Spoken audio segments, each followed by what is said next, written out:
Hello friends, welcome back to my channel. আশা করি আপনারা সবাই খুব ভালো আছেন। তো আজকে আমি চলে এসেছি আর একটা নতুন রেসিপি নিয়ে। আজকে আমি তৈরি করব পলতার ডালনা। তো আমি এখানে নিয়ে নিয়েছি বড়ি আর এখানে নিয়ে নিয়েছি একটা বেগুন কেটে ভেজে নিয়েছি। এখানে আমি নিয়েছি একটা আলু কেটে ভেজে নিয়েছি। আর এখানে নিয়েছি আমি পরিমাণ মতো কচু, সেটাও আমি কেটে ভেজে নিয়েছি। আমি এখানে 4টি উপকরণই ভেজে নিয়েছি তেলের মধ্যে। এখানে আমি অল্প একটুখানি পরিমাণে কাঁচা ছোলা ভিজিয়ে রেখেছি, 6-7 ঘন্টা মতো ধরে ভিজিয়ে রেখেছি আমি। আর এখানে পলতা শাকগুলো কেটে রেখেছি, এগুলো ভেজেও নিয়েছি। ভেজে আমি এগুলো কেটে রেখে দিয়েছি, ঠিক আছে। দেখুন এইভাবে ছোটো ছোটো করে কেটে আমি এগুলো তেলে ভেজে নিয়েছি। আর এখানে নিয়েছি ধনে জিরে সর্ষে 1/2 চা চামচ মতো এগুলো বেটে নিয়েছি আমি। আর এখানে রয়েছে ওই ধনে জিরে বাটা, সর্ষে বাটার যে জলটি, বাটনা জল, সেটি। তো চলুন এবার রান্নাটি করা যাক। তো এবার আমি এখানে কড়াই বসিয়ে দিয়েছি গ্যাসে এবং দিয়ে দিয়েছি 1 চা চামচ মতো সর্ষের তেল। তো সর্ষের তেল দেওয়ার পরে আমি তেলের মধ্যে দিয়ে দিয়েছি 1/2 চা চামচ মতো 5 ফোড়ন। দিয়ে আমি এটা একটু হাই ফ্লেমে একটু ভেজে নেব।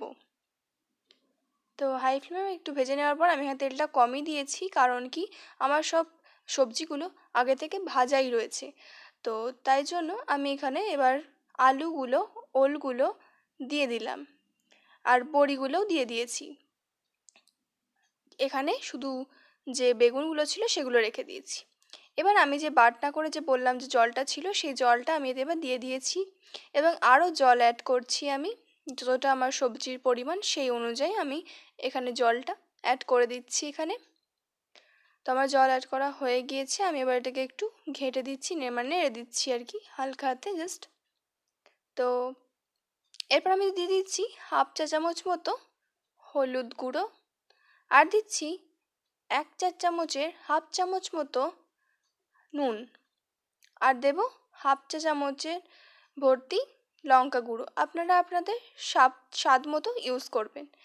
এবার আমি ধনে জিরে সর্ষে যে বাটাটি ছিল সেটি আমি জল দিয়ে একটু গুলিয়ে নিচ্ছি। নিয়ে আমি এবার এই সব কিছুর মধ্যে দিয়ে দিচ্ছি।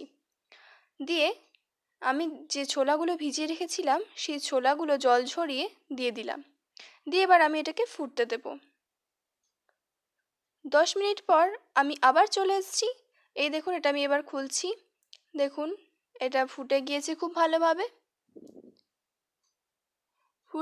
ফুটে গিয়েছে। আমি এবার এটা একটু নেড়ে দিচ্ছি। নেড়ে দিয়ে এবার আমি দেখে নেব যে ঠিকমতো সেদ্ধ হয়েছে কিনা। এই দেখুন আমি কেটে দেখে নিচ্ছি যে এটা সেদ্ধ হয়েছে কিনা। সেদ্ধ হয়ে গিয়েছে। এবার আমি এর মধ্যে ভেজে রাখা যে বেগুনগুলো ছিল সেগুলো দিয়ে দিলাম। ভেজে রাখা বেগুন দিয়ে দেওয়ার পরে আমি যে শাকটা ভেজে রেখেছিলাম পলতা, সেটাও দিয়ে দিলাম। পলতা শাকটা আমাদের দেওয়া হয়ে গিয়েছে। দিয়ে এবার আমি এটা একটু নেড়ে দেব। নেড়ে দেওয়ার পরে আমি নেড়ে দেবো, একটু ডুবিয়ে দেবো এর মধ্যে। নেড়ে দেওয়ার পরে আমি আবার এটা ঢাকনা চাপা দিয়ে দেবো 2 মিনিটের জন্য। তো আমি 2 মিনিট পর আবার চলে এসেছি।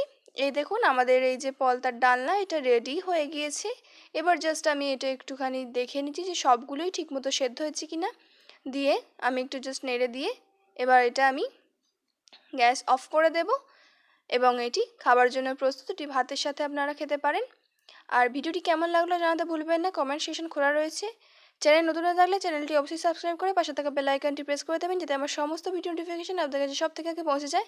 ভিডিওটি ভালো লাগলে লাইক আর শেয়ার করে দেবেন। আর আজকের মতো এই পর্যন্ত, দেখা হচ্ছে অন্য ভিডিওতে। ততদিন পর্যন্ত ভালো থাকবেন। নমস্কার।